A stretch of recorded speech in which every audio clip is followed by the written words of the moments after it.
a dad's love is more important when he's not around. Mm. And that just is because I've from my experience, from what I've seen, I feel like fathers get it's like the love when he's around, it's important, it's cool, hey, dad's here, great. But when he's not around, it's almost like, you know, he needs to be here. It's important that dad's here. We need him. We need him. We need him. We need him. But then when he's here, it's just dad.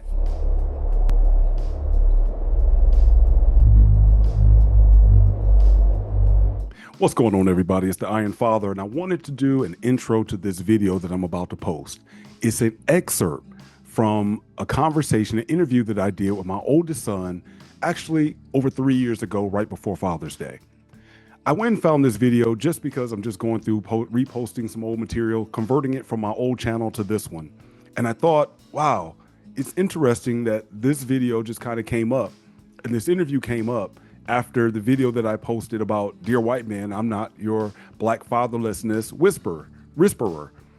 And I've gotten a lot of comments. I thank you all, especially a lot of the white men that, they said they were white and they contributed to the conversation in the comments below. And it's been overall very civil, and I appreciate that. But I wanted to post this video and wanted to even do a little bit of a more modern introduction to it, because this is what I was talking about in the longer video that I shared about the gentleman that wanted to talk to me, white man, about black fathers in the home. This is my work.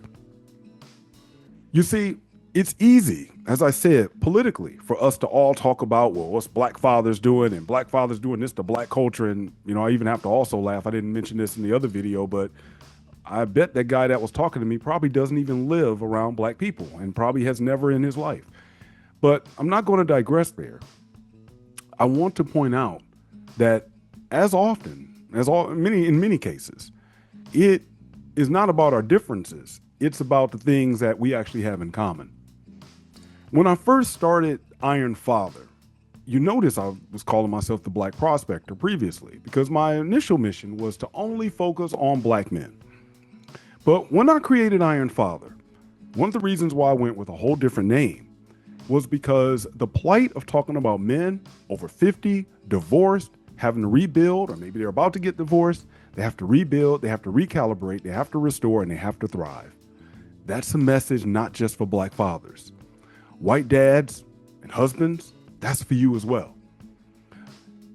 We can bicker, certainly, about black fatherlessness if you like. But one of the things that I've learned listening to so many stories that white men have told me, because again, I'm not a young buck in this game. I listen to how they have been on the outs in their own home. Because see, as I pointed out in that first video, being a black dad is easy to talk about. Well, where are the black fathers? I don't know, we'll say from 0 to 10 years old. But white fathers, where are you from 15 plus years old? White fathers, where are you in your kid's life from 30 plus years old? A lot of you may not be in your kid's life from 30 plus years old because of issues that you had with your wife, their mother, decades prior. And I've heard those stories. A lot of you white guys may not be in your kid's life because you're fighting for custody right now. You're spending $10,000, $20,000, $30,000 trying to still be involved in your kid's life. And how would I look talking about, well, let's talk about white fathers not being in the home? Because I know your struggle. I know your struggle. But Iron Father is about us talking about those struggles that we all have as men. We can talk about the statistics of the people that really don't have anything to do with us.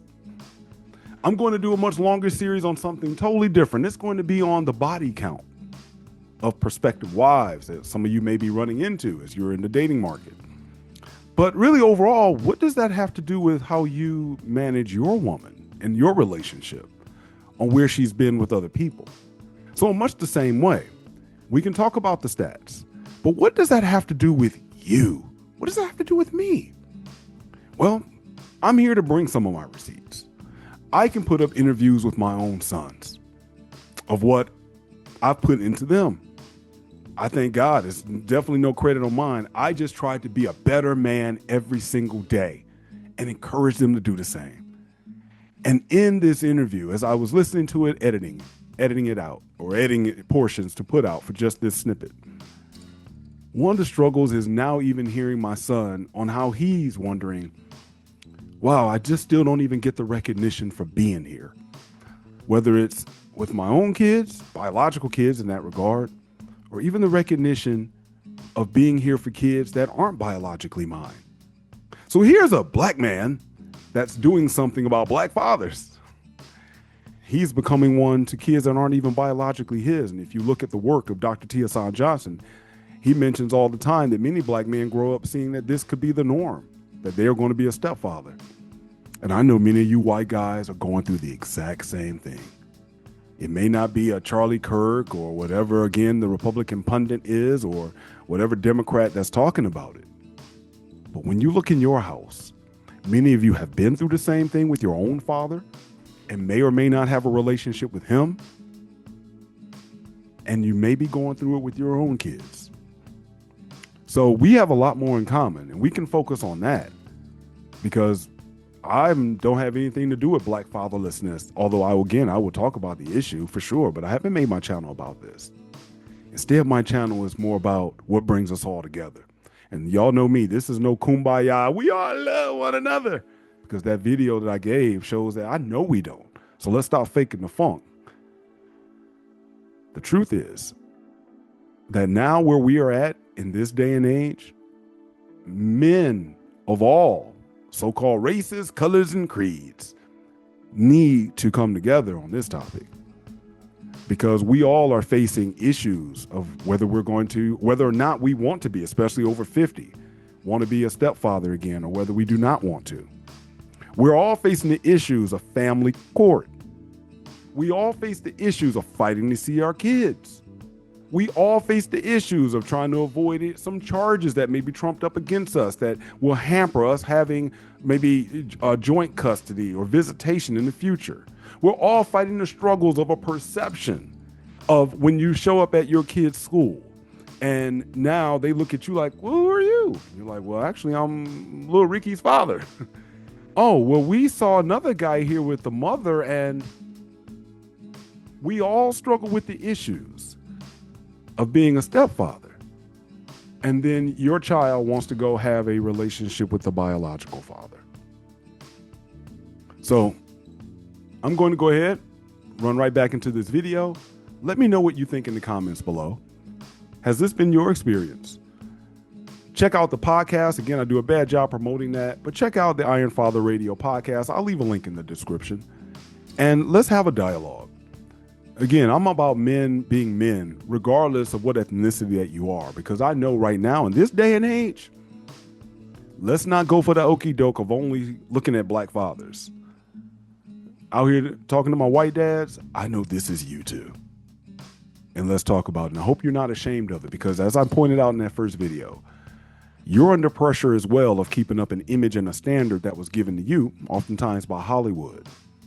But you have divorce in your life. You have struggles with your father in your life. You have struggles being a father in your life.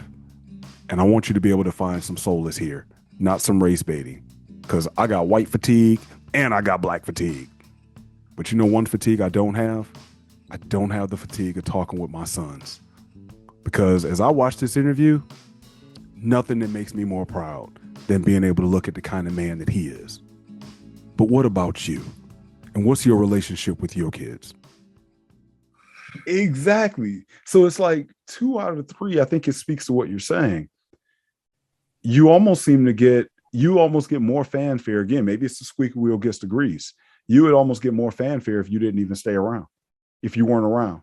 If you that dad that all of a sudden walk into your kid's life when they're 15 years old and they already a troubled teenager. And I'm gonna try not to get this whole video taken down, because I want to use so much material from Boys in the Hood. But, you know, as y'all know, Furious Styles is my archetype dad. And so, you know, when I think about all the scenes in that movie, it's like, I think there are so many good examples of how What recognition did Furious get for taking in Trey when he was growing up? What recognition you had that scene between Doughboy, and actually I'm gonna play the audio in a moment, between Doughboy and Ricky, where you end up seeing one dad's kid get treated better than the other dad's kid. Why? Because mom still wanted to be with that dad. So that dad is viewed a little differently. I'll go into my theory on that in a second, but I'll throw it back over to you. What say you? That goes back to what I had just posted on Facebook a few days ago, where what did it say? It said something about a dad's love is more important when he's not around. And that just is because I've from my experience, from what I've seen, I feel like fathers get, it's like the love when he's around, it's important, it's cool, hey, dad's here, great. But when he's not around, it's almost like, he needs to be here. It's important that dad's here. We need him. We need him. We need him. We need him. But then when he's here, it's it's just dad. It doesn't get what the moms get. So it's sad. It's a harsh reality to live in. Especially, I deal with it myself. With having a 10-year-old. She wants to be with mom. She wants to do things with mom and grandma. So, I don't get the recognition that I get, and it's a tough pill to swallow, but, I understand, this is what comes with the territory. So you just take it on the chin, it's not met with any ill will. It's just, that's just society. And that's just how we live, unfortunately. Well, let me ask you this question and answer whatever you choose and say whatever you choose. But I think there's a very, very, very important element into what you just said. The question I have, and we can even delete this part if you don't want to answer it, but are you the biological father of that 10-year-old that you're speaking about? No. So it's not like you have a responsibility, put it like this, who could shame you if you were to be like, well, that's not my biological child, so I'm out. So, I mean, I think be ashamed. The men would understand. The men would understand. The women wouldn't understand. And that's unfortunate. I mean, she knows about her father. She doesn't ask about him too much. She still recognizes me as her dad. The same goes with my 9-year-old. She knows about her father. She's met him, she's hung out with him, but he's not around. He doesn't really make too much of an effort. So I guess because she lives with me and she's with me more, she really does recognize me. That's one thing that I'm actually happy about is she's actually not here tonight. She's, spending the night at a friend's house, but she said she wanted to come back tomorrow for Father's Day, to spend it with me. And then she wants to go back. So, and she wanted to make sure that she went and got a present. So it was a good feeling. So I think there's the dynamic of just the reason why I wasn't recognized by one as much as the other is just the fact that one lives with me and one doesn't. One's with her mother more, one's with me more. So, it's unfortunate, but, I have two different worlds. One knows her dad, one doesn't. One, I guess neither one of them really have too much interest in talking to their biological fathers, which is, good for me because I just gained two great kids. So I'm not too really worried about it. But the reason why I asked that, because I think it's still important. I think someone will gloss over what you said. It was like, okay, hey, she's not going to be here, 10 years old, blah, blah. It's kind of like, oh, well, big kids, kids do what they do. But the fact that I used the term you didn't use, but I use the term, it may hurt more only because it's like, this is not still, there's no obligation there. You're doing it because you are making that extra effort. You're putting in that extra effort that there's no requirement for you to do it. No. There's no guilt that you will look in the mirror and be like, but that's my blood. That's not, it's all on your volition. And it's almost like, I would say it this way. I consider my friends to be closer to me than my cousins or than my family. You know why? Because the friends that I've had since third grade, the friends that I've had since seventh grade, the friends that I've had since I graduated high school 30 plus years ago, every single one of those friends, they are in my life because they want to be, not because we see each other at funerals, weddings, and be like, hey, cuz, I hadn't seen you. They're in there because they want to be, and I want to be in their life. They want to be in mine. That makes it extra important. So I think that when you have a child that is not biologically yours, and whether it's the parent moving towards the child or the child moving toward the parent, I might argue and say it might be extra special because it's volitional.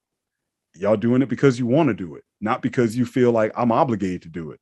And I'm with you. I've seen those dads. I've counseled those dads where they come in. It's like, I don't want to do it, but I got to do it. And he is my kid, you know? Right. I mean, Isabel, the 9-year-old, it's funny to see how I came into her life when she was, I want to say she was like 2. So it's been about 7 years. Not knowing her dad too much, and then, finally meeting him, getting to know him. And then, being around me, seeing how I am, really gravitating towards me and knowing that I'm the good role model. I'm the one that, she really wants to be around. I'm the one that she wants to, gravitate to. It makes me feel good, because one reason why I chose to be in Genevieve's life before any of my kids were even born was when I met her, I just felt like that's what I needed to do, for whatever reason. And I was young. Thinking back at it, I was 23? So I was still young in my life, making decisions like that. It was incredible. And to look back at it now, it's like, even though I'm dealing with what I'm dealing with her, and, her being 10 years old, growing up and still trying to figure out things as a young lady, and, trying to figure out things, wanting to meet her dad. I actually did just meet his mother, which is kind of weird. I met him at the graduation, so that was a little interesting. He wasn't there, obviously, but to meet his mother for the first time was a little weird. But hold on. So he wasn't there. No. His mom was there. Yeah. And you were there. Mm-hmm. Carry on. She came out of nowhere. It was a little surprising, but it wasn't, I didn't make it awkward. I didn't ask any questions. The day was about her. So like I said, making a decision to be in her life was a decision that I wanted to make, and that I felt like I needed to make. And she needed someone that was going to lead her in the right path. Man, as a man, having her mother is fine and cool, and she's a great mother, but I just felt like in my heart at 23 years old, Genevieve was and needed to be in my life.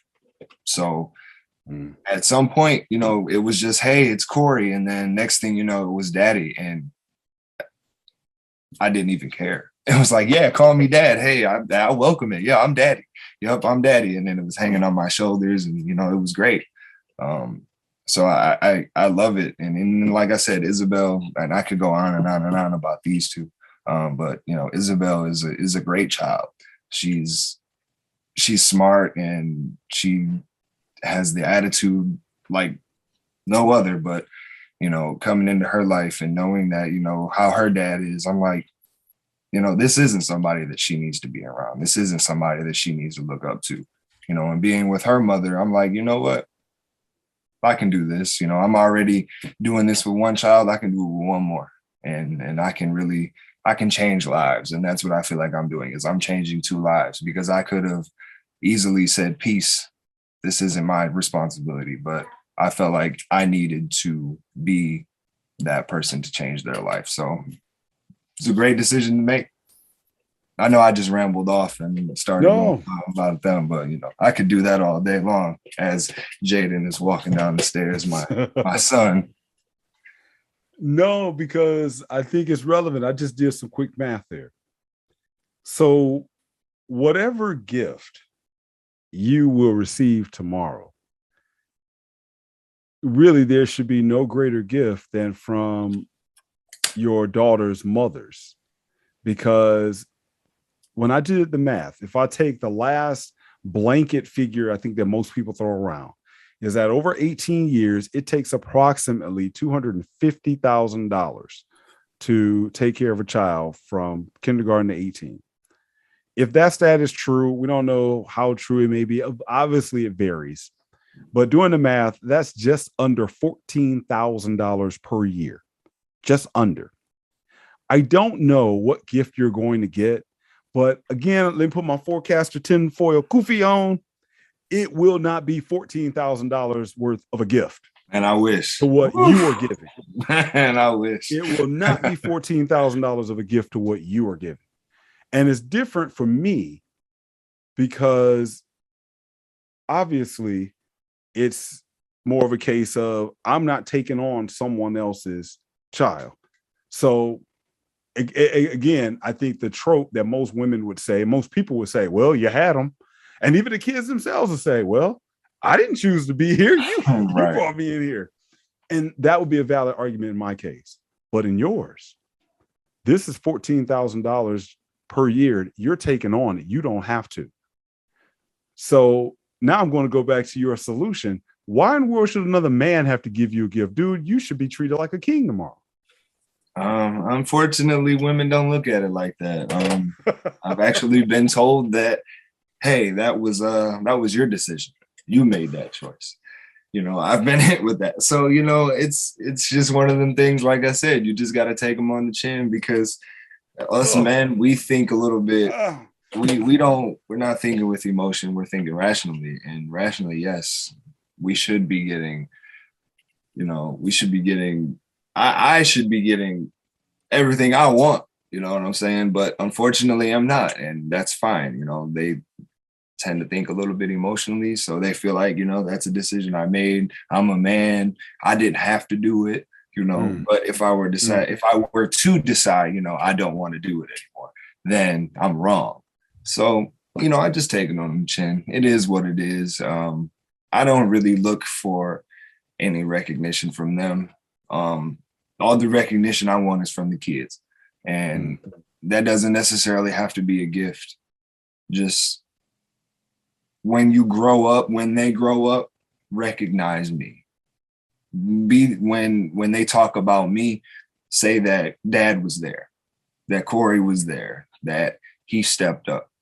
And I want my daughters to look at a man and be like, I want him to be like Corey. I want him to be like my dad, somebody who stepped up, somebody who changed lives. I want Jaden to look at me and say, my sisters aren't, Isabel isn't my blood sister, but she is my sister because my dad took care of her just like he took care of Madison and Mackenzie the same way. And then when he's a father, if he decides he wants to do that, more power to him. I'll support him in anything he decides to do as far as, being in his kids' lives and if he wants to take on a role of being in someone else's life.